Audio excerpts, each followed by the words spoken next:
نصیر آباد بر کے تمام علاقے حالیہ طوفانی بارشوں اور سیلابی ریلوں کا شکار رہے، جس کے باعث 80% نصیر آباد کے عوام شدید متاثر ہوئے۔ طوفانی بارشوں کے سبب نصیر آباد کے عوام کو جانی و مالی نقصانات اٹھانے پڑے۔ طوفانی بارشوں اور سیلابی ریلوں کو 5 ماہ بیت گئے، مگر حکومت بلوچستان اور ضلعی انتظامیہ کی غفلت کے سبب متاثرین کی مشکلات کم نہ ہو سکے۔ ایک طرف شدید دھند اور سخت سردی تو دوسری طرف مکانات اور گرم ملبوسات نہ ہونے کی وجہ سے متاثرین کا جینا محال ہو چکا ہے۔ مزید اس حوالے سے متاثرین نے وش نیوز سے بات چیت کرتے ہوئے کہا: سیلاب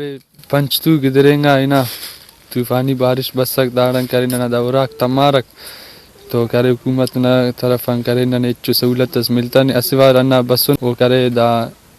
سروے کرے رنا رکھ وہ کا بعد کرے کس بدن داس نہ نیرا خیمہ ملانے انا فتنہ گزران کے دا شدید یخ بسنے وفت کرے نہ سہولت کو اچفق انتے یخن بچے فینک نہ دا چنا چنگو چنا وف نہ جوڑ منٹو دا یخ نہ وجان کرے نہ حکومت درخواست نہ کرے یہ تیرا کوان گرم گڑا کمبل وغیرہ پھر راگ نہ تمارا شاش کمرہ نہ سورا یخم بسونے سروے والا بسونے نہ پہ کمرہ دا آئے تھے میں حکومت کا نہ چڑھاتے تھے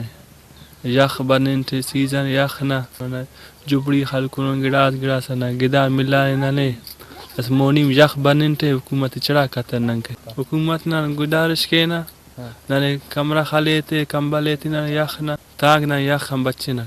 متاثرین کا کہنا تھا کہ ضلعی انتظامیہ کی جانب سے سروے کے مرحلے کو بھی 3 ماہ گزرنے کو ہے، مگر متاثرین کے لیے کوئی اقدامات نہیں کیے جا رہے۔ سخت سردی میں مکانات نہ ہونے کی وجہ سے مجبوراً خیموں میں اپنا گزارا کر رہے ہیں، لہذا حکومت بلوچستان، چیف سیکرٹری بلوچستان اور کمشنر نصیر آباد ڈویژن سے اپیل کی جاتی ہے کہ سردی سے بچاؤ کے لیے متاثرین کو سہولیات دیے جائے۔ کیمرہ مین معشوق رند کے ساتھ ریاض بلوچ، وش نیوز، نصیر آباد۔